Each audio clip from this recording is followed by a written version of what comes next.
The Los Angeles Chargers come away with some absolute weapons for quarterback Justin Herbert. Quentin Johnson the first round. After that, we were just like, everything else is cake. Like literally, or icing on the cake. You guys get the point. At the end of the day, though, getting Quentin Johnson, a couple of other toys for Justin Herbert. Also, Tuli Tuipulotu. I love this guy coming up at a USC. Over 13 sacks last year. All part of a very, very solid 2023 NFL draft class for the Los Angeles Chargers. And today we're going to grade him. We're going to go over through each pick and really just show you, who is some players that you really have to keep an eye on. So we're going to bring you right into it. It starts out with Quentin Johnson, like we talked about last year for TCU. The Horned Frogs. He had 60 total catches for 1,069 yards and 6 touchdowns. This guy. He's 6'4", runs a 4.4. Like, you cannot ask for a better number one target for Justin Herbert coming up out of it. I really feel like he's going to do a solid job. Now, he's probably not going to be a starter this first year. Let's be real. I mean, you've got a lot of guys like Mike Williams, Keenan Allen on the outsides there. So he might just be learning for this first year, or at least not might have, much of a role. But in 2024, he's going to be a starter, and he's going to absolutely kill it because, he's going to learn behind two solid receivers. And he also gives them really good depth pieces too. So, but he'll also be a part of the offense. It's not like he's not going to, have a Laquan Treadwell type season for the Vikings back in the day. One catch, 15 yards. Yes, we had to live that again. But anyway, so in the second round, they got a Tuli Tuipulotu, out of USC. Love this pick. I mean, you obviously have needs on the edge side of things. So yes, you've got on one end Joey Bosa as well as Khalil Mack. Both guys, they're not getting old, but it never hurts to have another third rusher on the team, and that is exactly what Tuli Tuipulotu is. Not only going to be a third rusher, I think he could be a star in this league. Absolutely. 46 total tackles last year for the Trojans, 22 tackles for loss, and 13.5 sacks as well. This dude, he's just relentless. He really sets the tone on the D line. This guy's going to be a lot of fun. This year, I don't know necessarily what he's going to bring to the table. Again, with Khalil Mack and Joey Bosa kind of on the, the Bosa brothers, Nick Bosa, you guys, whatever, it's Joey Bosa, you guys know what it is. But overall, Tuli's going to be one of those guys that he does come off the bench, but I do think he could have, 5 to 8 sacks in his first year and really go from there. Then in the third round, number 85 overall, the Chargers selected linebacker Daiyan Henley out of Washington. Loved it. Daiyan Henley is going to be just going to fly around, make plays. Coverage doesn't matter. He's going to do everything for the Chargers. This was probably their steal of the draft. We're going to make a video about that as well. But 106 tackles last year for Washington, 12 tackles for loss and 4 sacks. A guy, yes, you like his stats, but also if you just watch him, he's good in the run game, good in the pass game. He can cover, and he really brings an attitude with him that is really hard to replicate. So really like the Daiyan Henley pick. Your defense is immediately helped out with this. I think he's going to help in the run game. Plus, Tuli Tuipulotu is going to just add some zest to that defense. So I had to give this pick nothing but an A.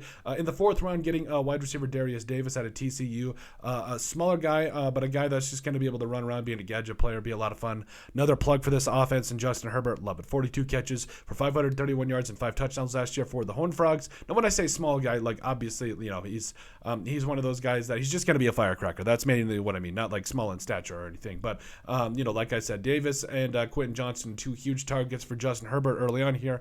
Going to be really excited to see how it all turns out. And then the fifth round, number 156 overall, the Chargers selected guard Jordan McFadden out of Clemson. 993 snaps last year, as well as had 4 sacks, allowed 1 quarterback hit and 8 hurries, and has had a 72.9 PFF grade. So really like the depth piece here. I think he could be a guy that, worst case, he could develop into a backup, but best case, I think he can become an average starter for you. You can obviously find upgrades, but it never hurts to have a guy that can come in, start, and really hold down the fort for you while you find a Pro Bowl guard, which is obviously very hard to do. Every team, not every team has one of those guys. So McFadden's going to be a lot of fun to watch, be a name to watch in camp, just to see kind of what goes on, just to see what he can do.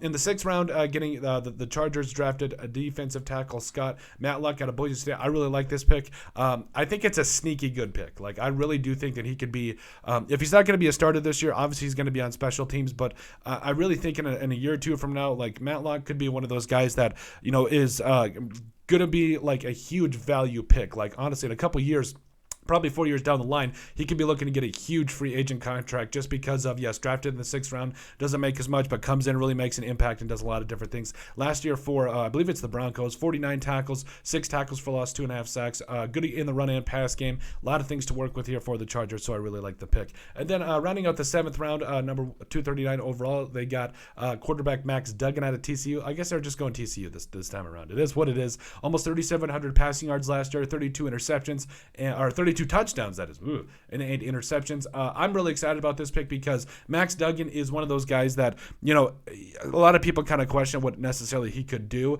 kind of going into the NFL. You do like his traits, though. I think he's a fluid passer. I think he's got a lot of athleticism and a lot of different things. Kind of reminds me of Christian Ponder, like low-key, a little bit. But I think getting him in the 7th round here is just tremendous value as well, and could be a guy that at the end of the day might just be a backup in the NFL, but that is totally fine with me. So at the end of the day, Max Duggan here, I gave it a B overall, but I really do like the value. Overall, you got to give the Chargers an A here. Like, you have 3 guys off the bat, probably 4 guys with Davis there, Darius Davis, who could all be starters for you when it all is said and done.